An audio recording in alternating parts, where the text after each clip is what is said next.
So the SU-34, as you can probably imagine, isn't great in air RB. You lack a HMD, an air brake, and obviously it's a bit of a boat as you'd expect. Once you stop compressing, you can pull a lot of AOA, but you'll only be doing it once before you have no energy. You do get a slightly lower BR at 13.3, but realistically 12.3 down tiers don't really exist because there aren't many planes that sit at that BR that people play. Your best case scenario is probably a 12.7 to 13.7 match, which is okay, but you're also going to get a lot of up tiers into the 13.7 lobbies, and you're going to feel pretty outclassed there. You do, however, get a functional radar compared to the flanker, with a functioning TWS for a change. The only advantage this gives is obviously limited by the poor range of the R77 anyway. I'd also say your stock grind is probably going to be a bit painful, mine certainly was. You can unlock the R27 ET straight after you unlock Chaff to try and alleviate it, but as much as I like ETs, having 6 isn't all that useful and it's a bit of a gimmick. For the first few games here, I'll talk through a few games using the 6 ET loadout, so hopefully you can get some idea for pushing through the stock grind. So first up, when you've only got 2 stock R77s, try and save them for close range scenarios like that F-15 I killed a little bit earlier in this clip. If you shoot them long range, they're probably just going to get defeated anyway, because at the end of the day it is an R77, so while you've only got 2, try and make the most of them to maximise your potential. And as I mentioned when playing the flanker, your ETs are best used in those sort of sneak attack scenarios where people don't know what's coming, like this J10 I'm about to fire at here, who doesn't really know what's coming for him. But while you've got 6, feel free to just sling them off pretty freely, even if you don't think it's going to get a kill, because they are quite heavy, they are weighing you down quite a lot, and a lot of games you won't even find the chance to launch all 6, so better to shoot them than not, to be honest. Make use of your R73s, like really good in the head-on if someone's not pre-flaring. That flanker didn't stand a chance there. I'll launch an ET in this head-on just on the off chance it kills him, just because I've still got 3. And now here, pay attention to my RWR. There's an SU-34 and a few others that pop up. I'm just tunnel visioning this J10, thinking about how I'm going to beat him, not paying attention to what's going on around me.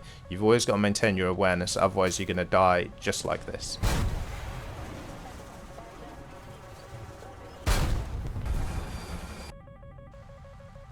Another game early on in the stock grind here, and I'm just turning in having defended the usual early launches at the start of the game. So as I take a look on TWS here, if you've played the flanker before or you've seen my video on it, you should note how much better the TWS and the SU-34 is. It's got a nice high refresh rate, it's actually tracking targets, not staying at a fixed position in the air, so you can collect a lot more useful information with this TWS. But I'm not firing yet because, as I said, I'm stock. I've only got 2 R77, so I want to save them to try and maximise my chance of getting kills with them. So don't fire at this guy because it looks like he's turning away. Then when he's rear aspect, I'm thinking about the ET launch, but obviously I'm in clouds, so not going to get a good lock there. I switch back to the R77 though because he is turning back around, and then I see some more people coming in. That Vigan looks like he's coming head on, so I'm going to fire at him. Try to lock up someone else, but no one else seems to be at a good aspect of my ACM, so I'm just going to go defensive here, play it a bit safe. And that seems to be aptly timed, just like their entire team basically starts peering out the clouds. Fire off an ET at that SU who's rear aspects, and these guys seem to be chasing someone else, so I can capitalise here. I quickly turn around, and I've got a nice rear aspect on a few of them here. My first 73 doesn't track. Neither does that one. They love to spin out. So I'm actually going to freeze it here for a second as I get an ET off from one of those Vigans, and I noticed another Vigan coming in who looks like he's moving in on me.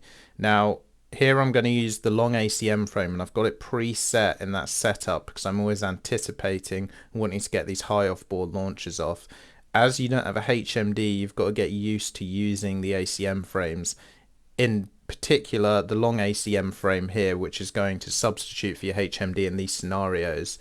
And you're just trying to line it up so you catch them on the edge of the box and try and fire as soon as you can, high off bore sight. And again, much like the flanker, you're going to be flying a bit on the limit here because you need to maximize your chance of getting back into the notch. Now, I'm actually in a good speed range here. I'm going to bleed a lot of my energy out, but it does mean I'm quite maneuverable. So even though this is going to be like a 2-3 kilometer joust, you're going to see because he's coming head on and I'm thinking about my defense, I managed to notch a very close range missile quite easily, really.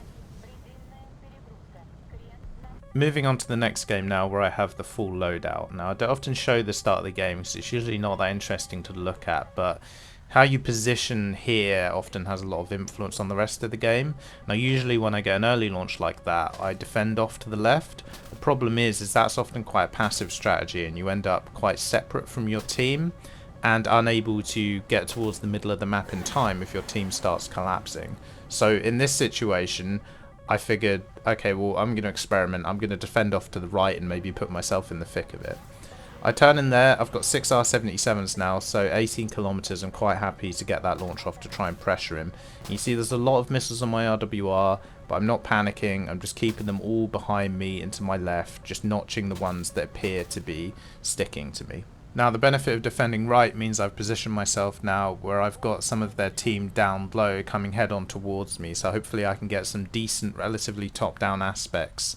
Top-down aspects, obviously, as I've said before, much more difficult to multipath as the missile will just track through your plane regardless. So as soon as he gets to about 10 kilometers, I'm happy to fire. I'm preemptively going into a defensive posture in case he does fire back. Obviously, as I said, you don't have an air brake in this, so it's quite hard to slow down and rotate in a pinch, so you do want to try and plan ahead as best you can.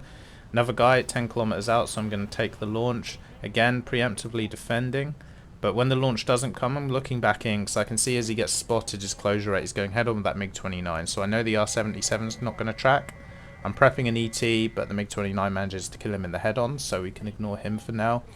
Now I'm turning back in with TWS and ACM and just trying to see what's going on. Most people are spotted now, so I'm going to use my radar selectively, not keep it on constantly, just to try and hide myself as best I can. Firing ETs at people rear aspect, 77s at people head-on aspect. They're too far for the ET, I am going to save it. I've only got 2 at this point because obviously I'm running the 6R77 2ET loadout that I like to run. I'm not worried about cutting throttle to notch that launch there. It's far enough away that you can see I managed to notch it quite comfortably. I am going to cut throttle as I come around here because I want to get around as fast as possible to get this ET off as he turns away. Obviously you don't have an air brake as I say, so if you want to get around faster you will want to cut your throttle. If you're desperate, maybe cut it even lower than 100%. But yeah, basically managing your speed and the fullback is one of the things you need to master, because obviously if you get too slow you can be a sitting duck, excuse the pun, and if you're too fast you're going to struggle to get around to those close range notches in time.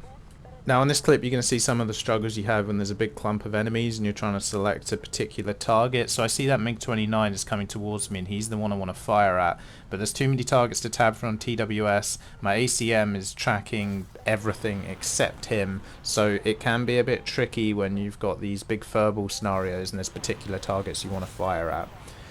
In the end, just kind of settle for firing on whatever you manage to lock. You know, if there's a lot of people coming head on, you can kind of just blindly sling R-77s to what you lock onto, and they're going to track something, right? You're just fishing for kills and locks, basically. My ET looks like it's locked to a flare, so I'm going to use the radar to try and slave it to that SU-34 through the clouds, and I do manage to get the lock, and you're going to see that does actually manage to track him. Quickly use ACM to lock up that Mirage and fire. He's coming head on very close and it's top down, so he's going to struggle to avoid that. Not much to show for the last kill of this game, it was just an F-15 flying blindly into my missile, so I'll just jump to the next game.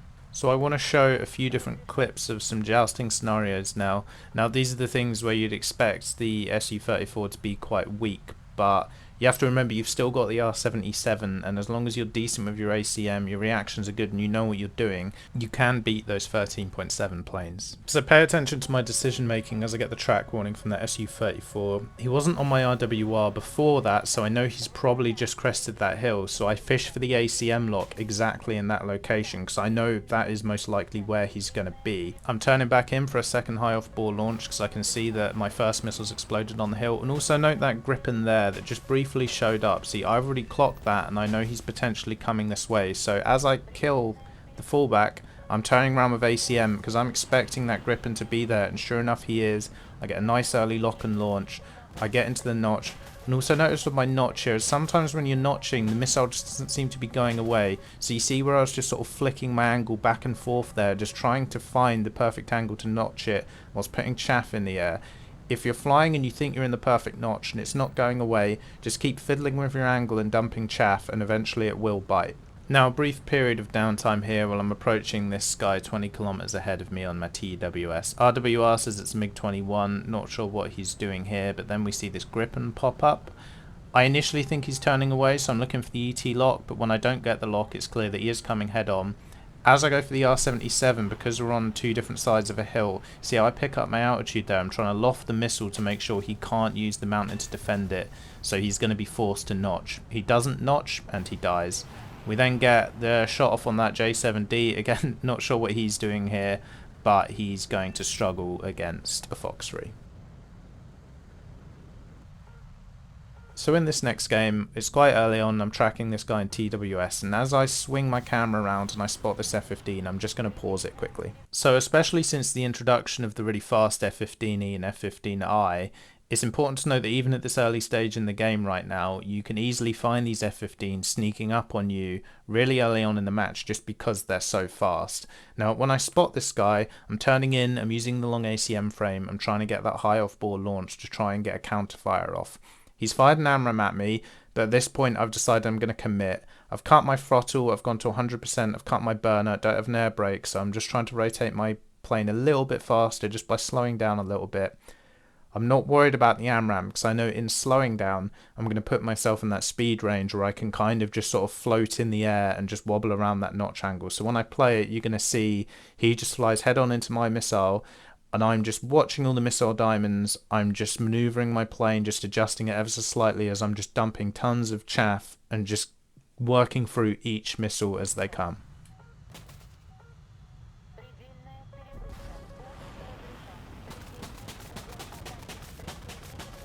Turns out this is actually an F-15C, so it's worth noting that even the original F-15C without those stronger engines of the F-15E can also do this. Another short clip now showing how I'm going to defend when I get quite aggressive here and almost put myself in a bad spot. I'm trying to give this guy the double ET R-77 launch just in case he notches the R-77. The ET decides to go somewhere, who knows where. Anyway, I'm pushing down here because I know there's a few of their team here in TWS. I can see one F-15 spotted down there, so I'm just moving in looking for launches.